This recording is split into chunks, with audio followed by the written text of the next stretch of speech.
Hello again, and welcome back to my channel. Today we are going to be taking a look at Werewolf the Apocalypse 5th edition character creation. Before we really dig into this character creation, I'd like to just take a moment to look at my character sheet as a whole. So I am using an editable PDF variation of the character sheet that has been created by MrGone.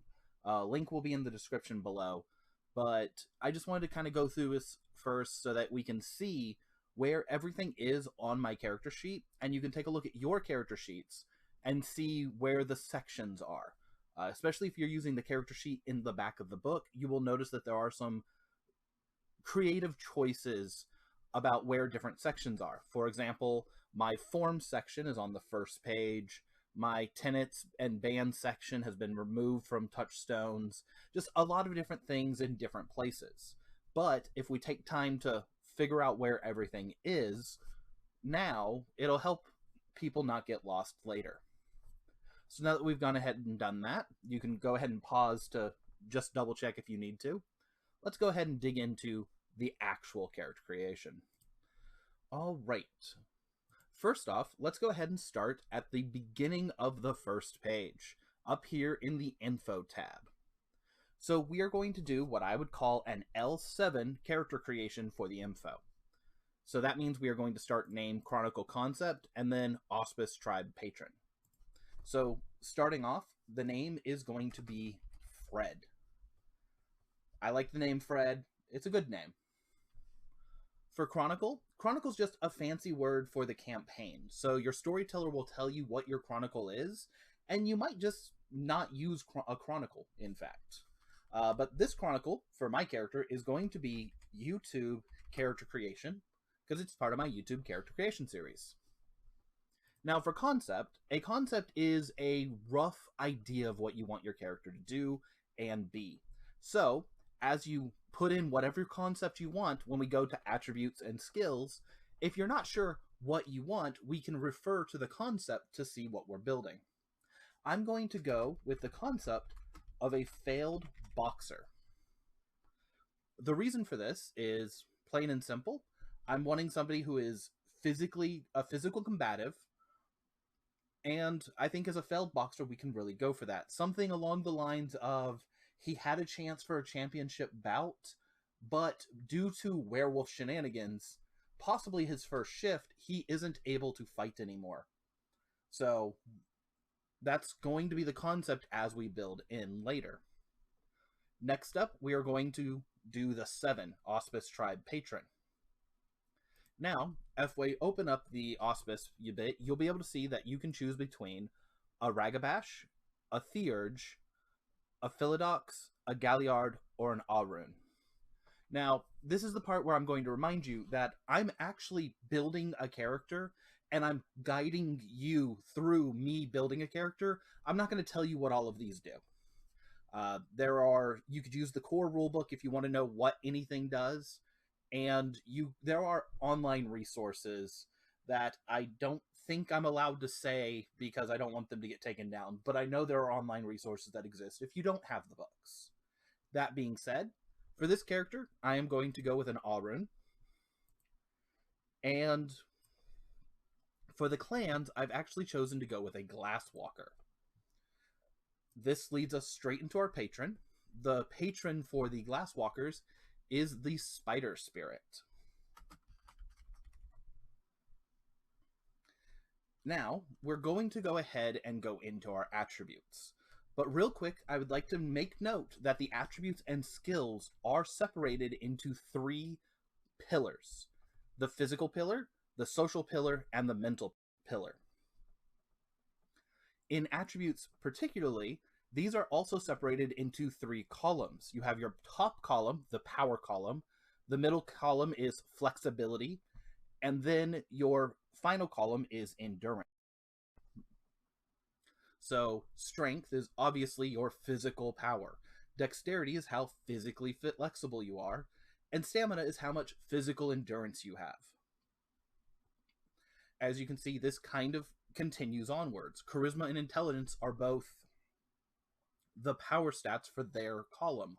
Manipulation and wit, composure and resolve. So yeah, with charisma and intelligence, how charismatic you are, or how intelligent you are.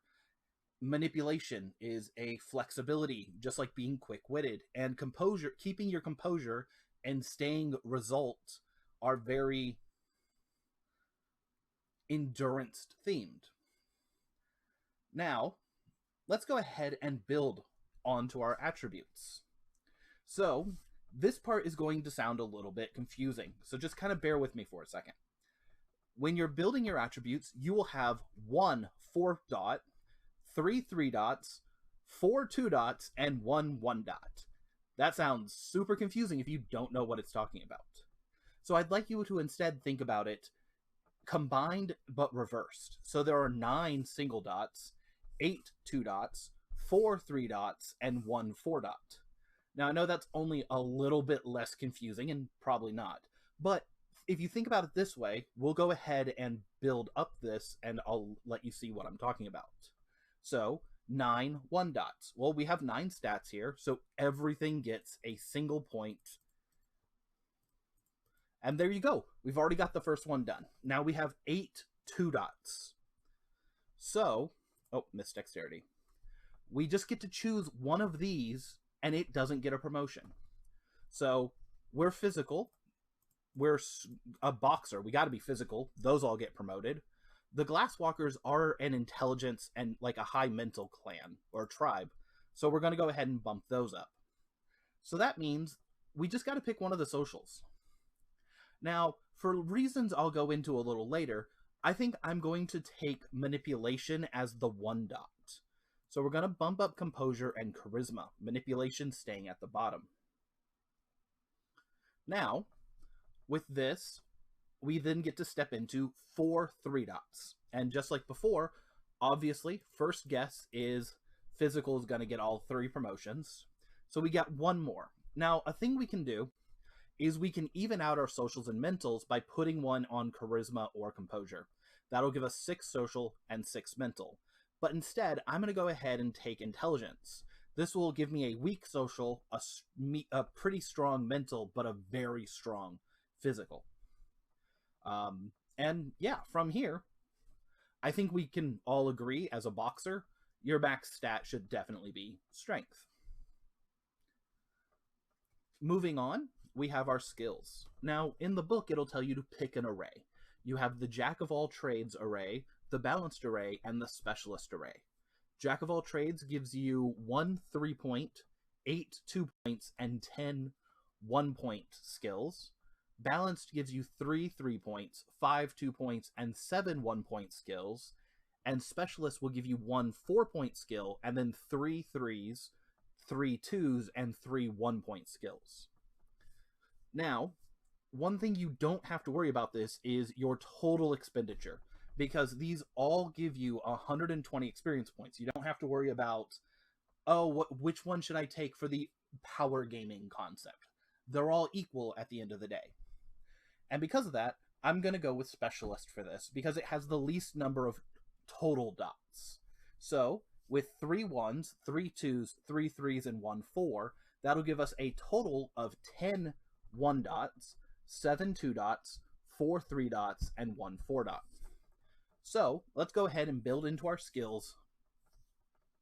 So, obviously, I think we're going to want athletic and brawl. But looking at the skills, I'm not actually sure we're going to want anything else on the physical column. You know what? Actually, I'm going to go ahead and take a point in stealth here, because I like the concept of being a little sneaky sometimes, especially if we have so much dex. But I don't think we really need any of the other physical trees.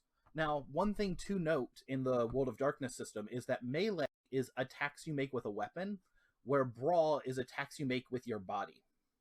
And as a werewolf, we get biting and claw abilities, which both run off of your brawl. So brawl is actually much more powerful for a werewolf than it is for most other characters. So now we're going to go to social. And again, we're going with the failed boxer. So we're probably, big, tough, rugged, intimidation.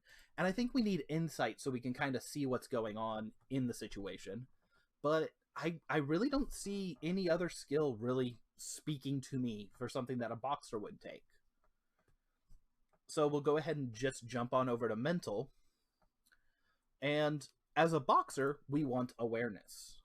That being said, we're also a glass walker. So I think we're going to take some academics, science, and technology. And looking at it, this gives us 1 point. And I could basically throw this into anything. So I think I'm going to go ahead and just throw it into...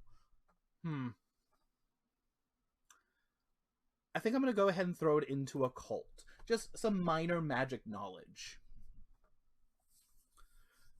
Now, we've already done our 10, so we can now do our 7 twos. So we kind of just need to pick a couple of things to promote. Or, a simpler way is since there's 7, we can pick 3 things to not promote. And honestly, I think science, technology, and occult should all kind of get that boot. Everything else I definitely could see at 2 points.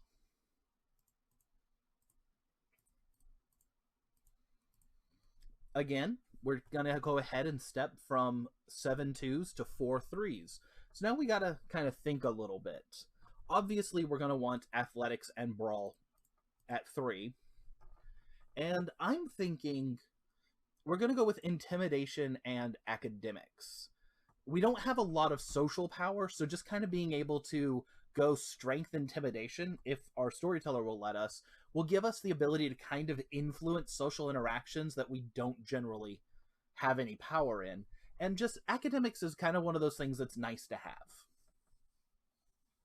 And then, obviously, for our 4 point, I think we have to go with brawl. We are a boxer, so punching hard is kind of our whole thing. So, as we reach the end of the skills, we now get to pick our specialties. So, you do get 4 skills that specialize if you have a point in them. That is technology, academics, performance, and crafting. For technology, we're going to go with security systems. Things like security cameras, the DVRs that like record security things. I'm thinking our character probably had a job as a security guard at one point. Maybe working something like the mall, so he just knows the basics on how to play with those cameras and things like that. For academics, I'm thinking as a boxer, we're probably wanting something along the anatomy.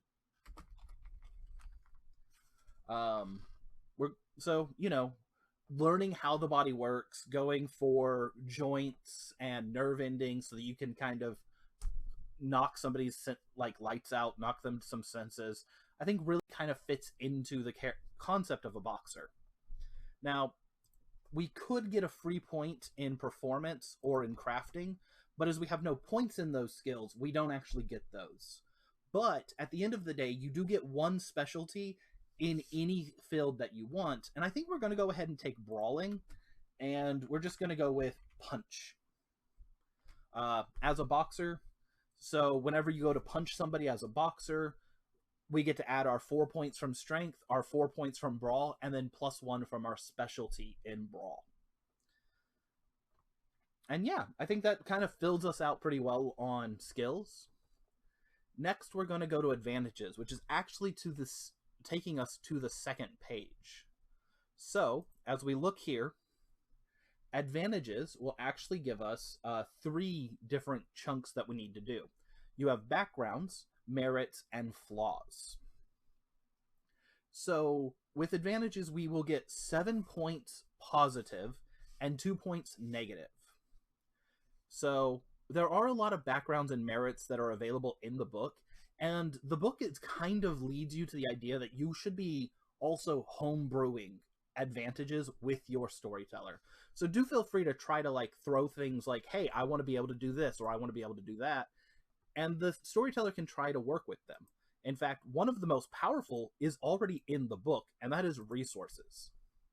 So with resources, every dot gives you more money.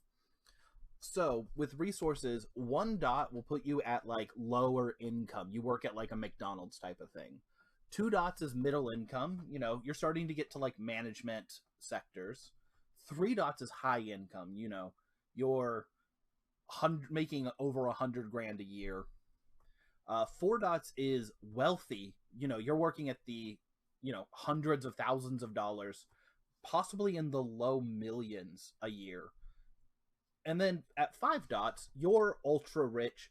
You are strong enough to make all of the billionaires jealous about your pocket change. And that's kind of what we're going to do. So, as we plop in our 5 dots, we are now ultra rich. We now have enough just pocket money to trivialize a lot of things. You can buy cars, you can buy plane tickets anywhere, you can bribe politicians, pretty much anything you need to do, you can now try to do with money.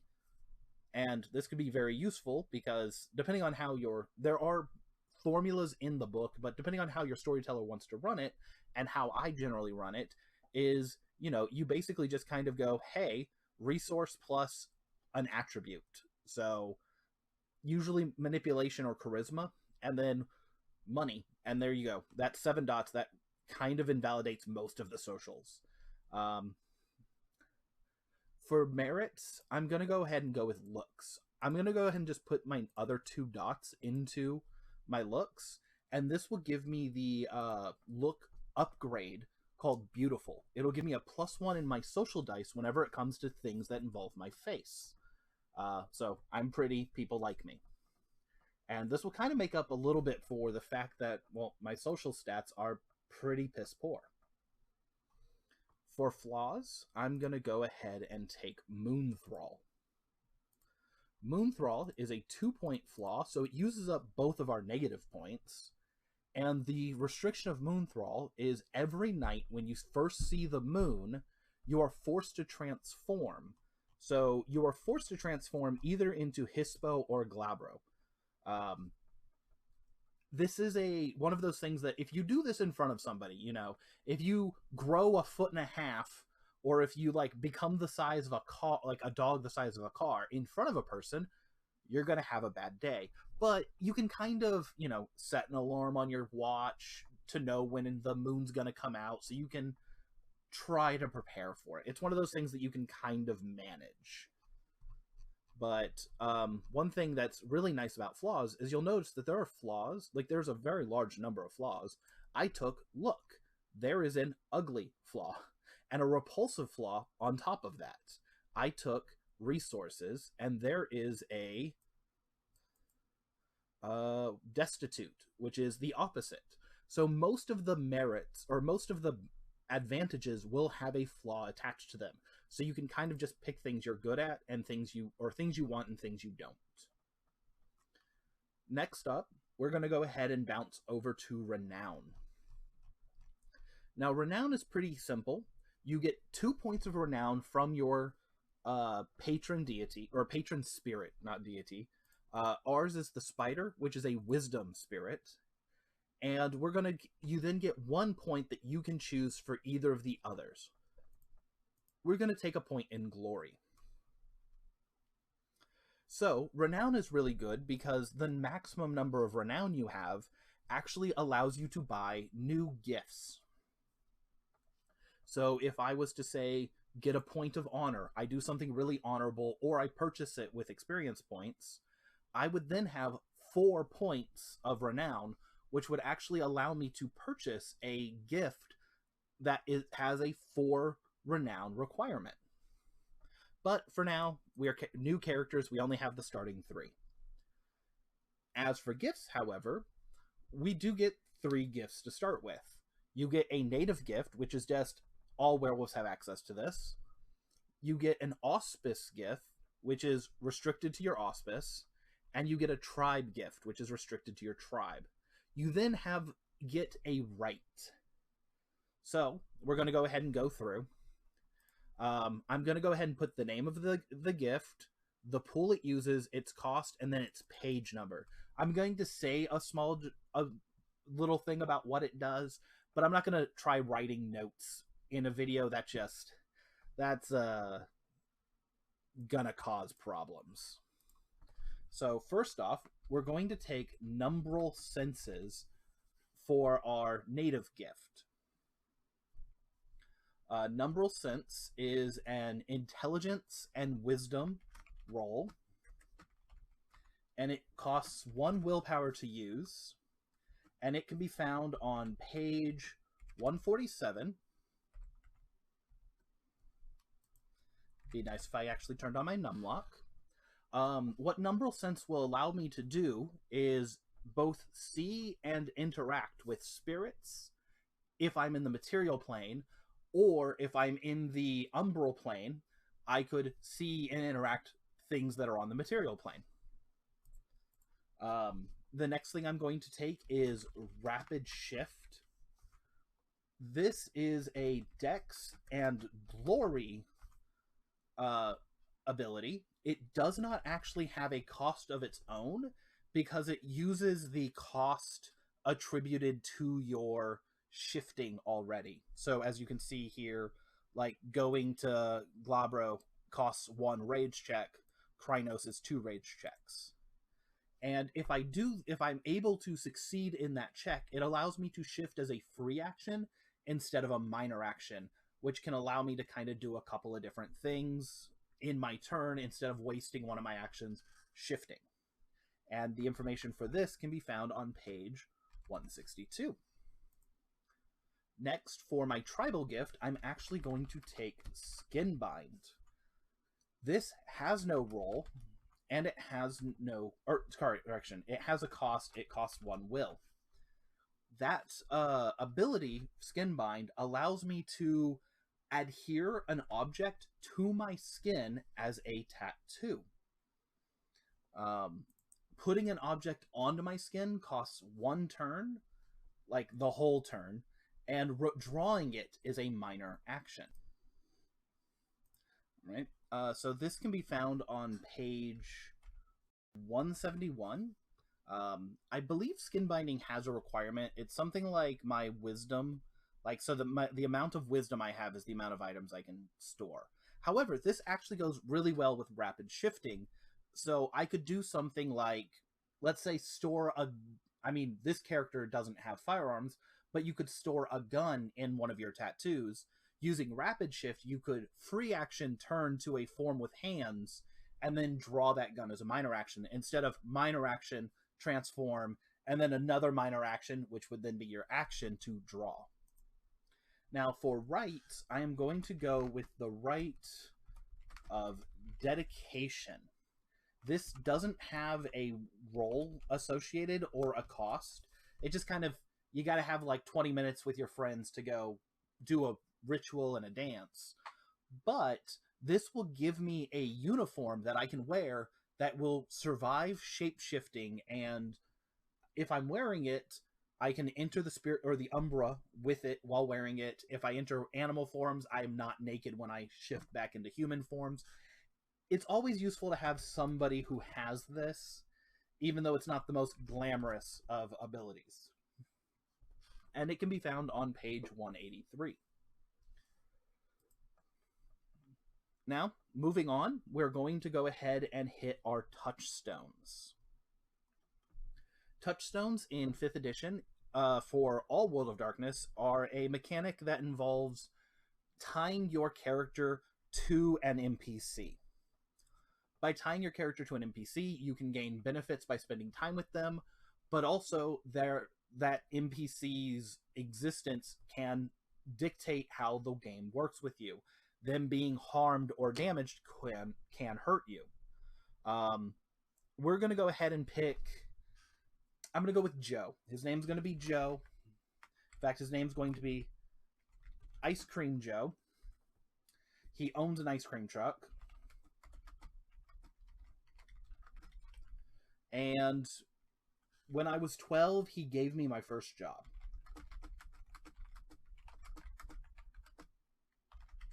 And that makes him my mentor.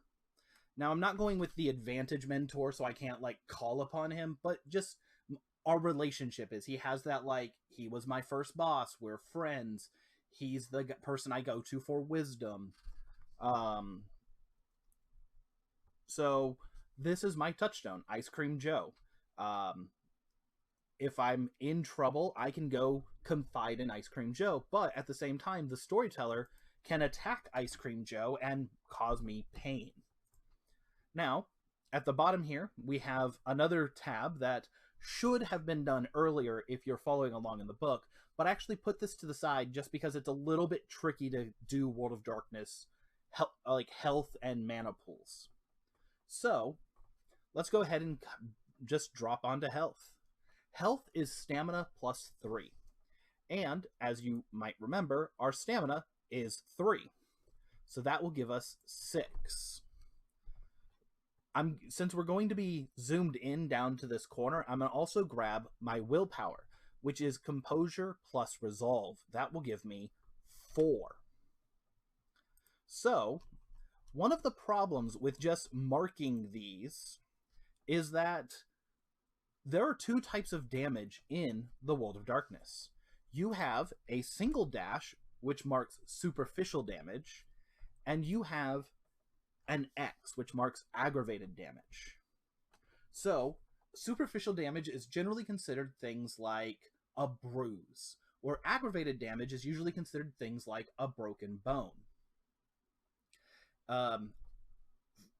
As you kind of move on, magical things will create aggravated damage. Werewolves, for example, can take aggravated damage from silver items.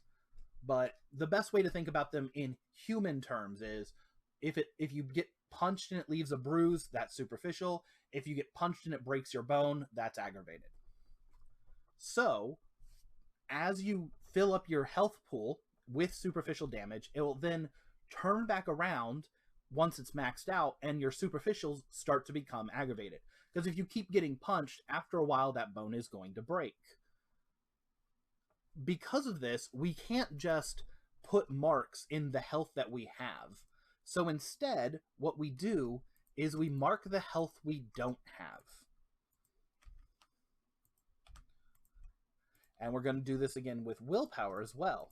So this way, we now have 6 points, 5 plus 1, and then 4 points, so 5 minus 1, of health. And then that way we can just kind of go in and edit these as we needed. And yes, sometimes an asterisk works just fine for aggravated. It's really up to you and how you try to remember it. I know people who do pluses and dashes. That being said, another thing to remember is that willpower can be spent as a resource as well as existing as a health pool. So if somebody comes at you socially or mentally to attack you, it will harm your willpower, but you can also spend your willpower, such as when I want to bind something to my skin or activate numbral senses. From here, we're going to go ahead and move down to our favors and bans. So your favor and ban is actually part of your tribe. You gain this from your patron spirit. So we're going to go ahead and just kind of pop out our favor, and we're going to back here to pop out a ban. Now the favor for the Glasswalkers is that the spider spirit has interconnectedness to all things. And because of that, Glasswalkers can add 1 to a die pool, or add 1 to technology and science dice pools related to building or repairing things. So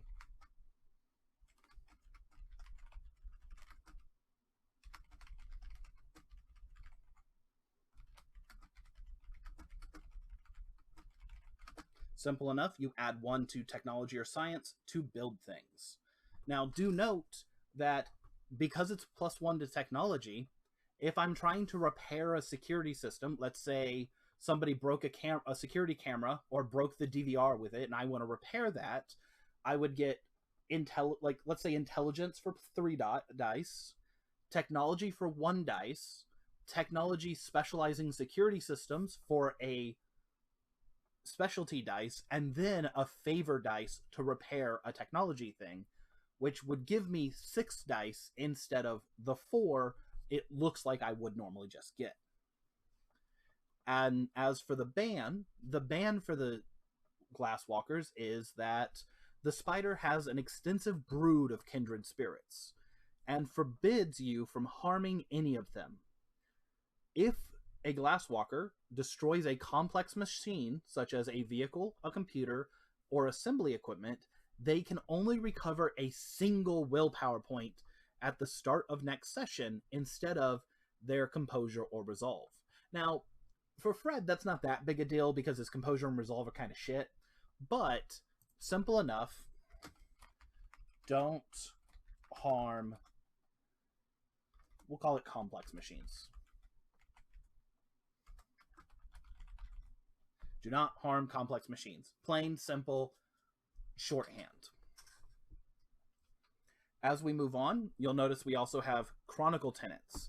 Now, you will choose your Chronicle Tenants as a party, or your storyteller will just assign them to you. Generally, you choose them as a party on session 0.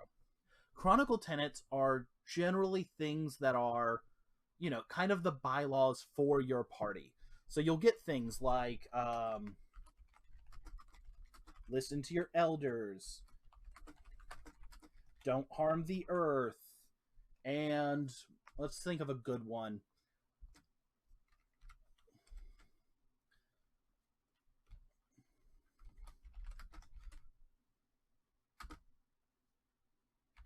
Don't eat babies. That sounds like a good one. So you'll throw things out there, and the Chronicle Tenets are things that you do not want to do, generally. So we have listening to elders and don't harm the earth.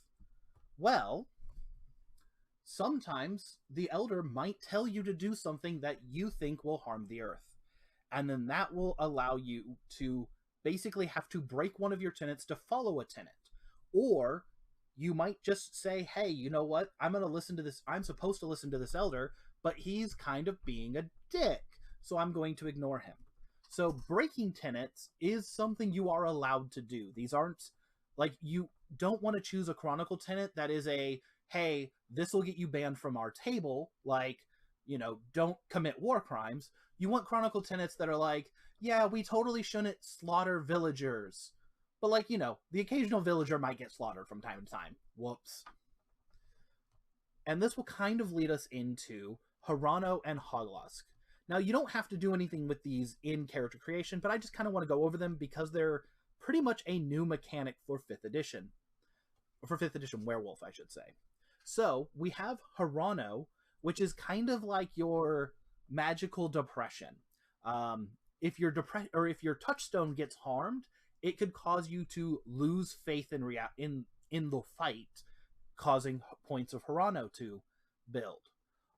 If you break tenets, you might get Hoglosk. Hoglosk is kind of like magical zealotry. So choosing to break the rules in order to get the job done. Now, these are mechanics that are kind of a little weird for storytellers because they're kind of just straight up kill your character mechanics. So Hirano, if you get to 5 dots of Hirano, your character lays down in a ditch and becomes so depressed they don't do anything. They give up the will to live, effectively. They don't actually die, they just kind of stop, and you have to surrender your character. Hoglosk is kind of the opposite of that. If you get 5 points in Hoglosk, you have to surrender your character because your character is about to make a car bomb and drive it into the nearest kindergarten to get rid of all of the terrorists before they grow up. Like, basically you lose your character when either of these happen. For new players, I'd probably suggest kind of staying away from anything like this, or new storytellers. Stay away from anything that's going to do that. Those are kind of more for the hardcore LARPers. But yeah, just so that way you know what those mechanics are. And as we go here, we've now completed this character. There is still a couple of things we can do in the biography. We could build out a biography, possessions, notes, but these are fluff things that we don't really need to do. So if you have any questions, feel free to leave them in the comment section below, and have fun.